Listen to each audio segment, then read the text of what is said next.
Hello and welcome to Frontrunner Motorsport. Christian Horner has been put in a bit of hot water lately. With Red Bull so dominant in Formula 1 right now, he should just be flying high on a cloud of endless success, making the most of it whilst it lasts, because someday they will be beaten again, I promise.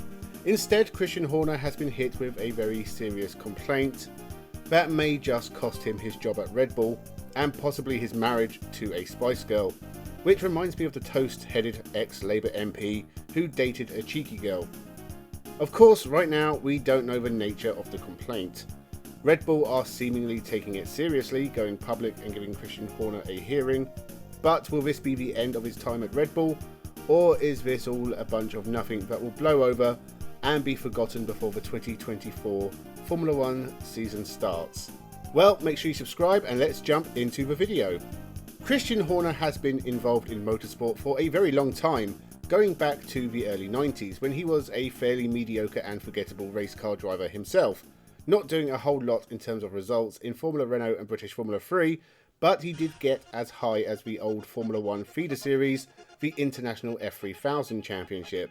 He didn't do a whole lot of note there either, and soon gave up racing to go into team management. He started the Arden Racing Team in 1997 and ran their efforts in International F3000 once he'd hung up his helmet. He ran the team from the sidelines and they did have some success, winning the final 3 International F3000 Championships. Horner wanted to get into Formula 1 and tried to buy the Jordan team, but that never happened. Instead, Red Bull bought Jaguar and placed Christian Horner in charge at just 32 years old. And he has been in charge of Red Bull ever since, hiring Adrian Newey and leading the team to 7 Drivers' Championships and 6 Constructor Championships. So it would take a lot for him to be a problem for Red Bull, enough of a problem to get rid of him. Well, his time may have come following an announcement he is being investigated internally for reasons which have not really been fully revealed yet. It wouldn't be a bad time for him to step away. Red Bull are on top, he's loaded, and he has something of a legacy to protect in Formula 1. But going out by being sacked for bad behaviour probably wouldn't be what he had in mind.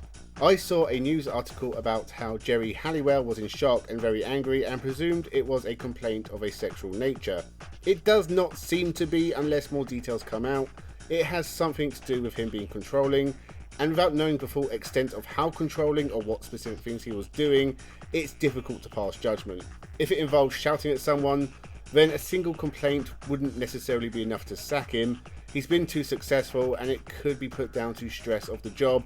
He could apologise, promise to do better, the whole thing turns into a nothing burger and is forgotten before the Formula 1 season starts. If it's something worse like locking interns in a closet or throwing taco shells at Sergio Perez and shouting at him to do better until he cries, then maybe it'll be time for him to move on. Without more information, it's hard to say on this one. Depends how much damage it does to the brand. His hearing is tomorrow, so stay tuned on that one. This story is still developing. There are rumours that it does relate to harassment of a female employee, but if that was the case, it would be a lot more cut and dry, and I think Red Bull themselves would be a lot less coy about the situation. We won't know till the full truth is out, so let's stop speculating.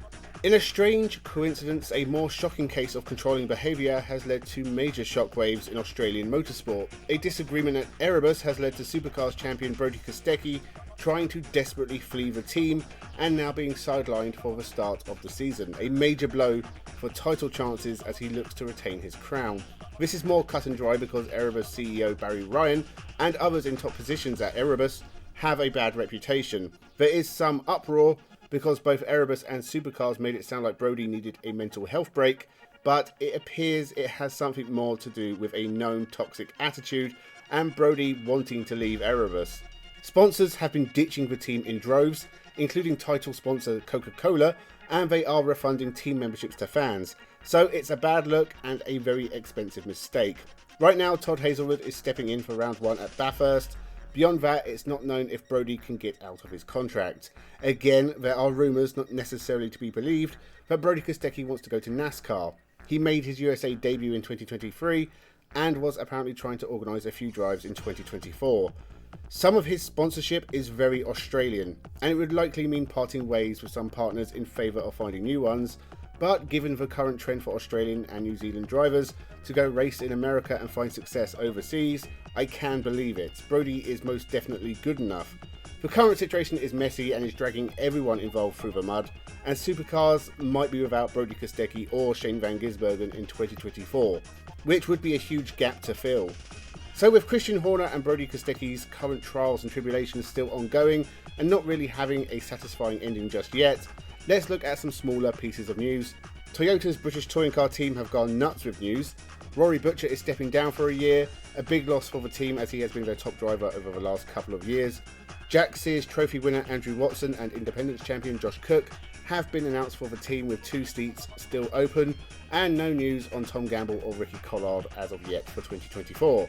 Ash Sutton and Dan Camish return for Ford and will be title favourites as 2024 begins in April. Stephen Jelley, Dan Lloyd and Jack Butel will not be returning, nor will Team Hard, who have done enough failing for a lifetime. New liveries announced in Formula 1, but I'll cover those in a later video. And Race of Champions seems to have disappeared off the face of the earth because Sweden was not snowy enough apparently.